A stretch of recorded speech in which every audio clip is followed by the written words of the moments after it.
കഴിഞ്ഞ കുറെ കാലമായി മലയാളികൾ കാത്തിരിക്കുന്ന ഒരു സിനിമയാണ് ആട് 3. ചിത്രത്തിന്റെ പൂജ അടുത്തിടെയാണ് കഴിഞ്ഞത്. മെയ് 10-നാണ് ഉണ്ണി മുകുന്ദൻ ആദ്യ ക്ലാപ്പ് അടിച്ച് ചിത്രത്തിന്റെ പൂജ നടന്നത്. ഇതിന് പിന്നാലെ ചിത്രത്തിന്റെ പിന്നിലെ നിർമ്മാണ സംഘം വലുതാകുന്നു എന്ന അപ്ഡേറ്റ് ആണ് നിർമ്മാതാവ് വിജയ് ബാബു പങ്കുവച്ചിരിക്കുന്നത്. വിജയ് ബാബു പങ്കുവച്ച സോഷ്യൽ മീഡിയ അപ്ഡേറ്റ് പ്രകാരം വേണു കുന്നപ്പള്ളിയുടെ കാവ്യ ഫിലിംസ് ആട് 2 നിർമ്മാണ പങ്കാളികളായിരിക്കും. ഇത് ഔദ്യോഗികമായി പ്രഖ്യാപിക്കുന്ന റീൽ വീഡിയോ വിജയ് ബാബു പങ്കുവച്ചിട്ടുണ്ട്. ടീം കൂടുതൽ കരുത്തിൽ എന്ന ക്യാപ്ഷനോടെയാണ് ഇത് വിജയ് ബാബു പങ്കുവച്ചത്.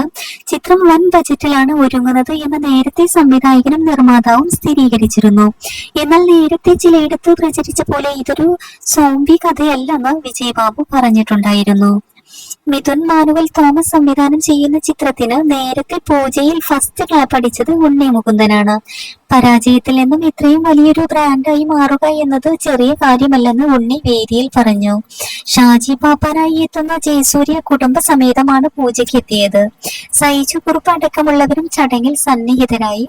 മെയ് 15 മുതൽ ആട് 3യുടെ ഷൂട്ടിംഗ് ആരംഭിക്കും. എല്ലാം ഒത്തുവന്നാൽ ക്രിസ്മസ് റിലീസായി ചിത്രം തിയേറ്ററിൽ എത്തിക്കുമെന്ന് മിഥുൻ മാനുവൽ തോമസ് അറിയിച്ചിട്ടുണ്ട്.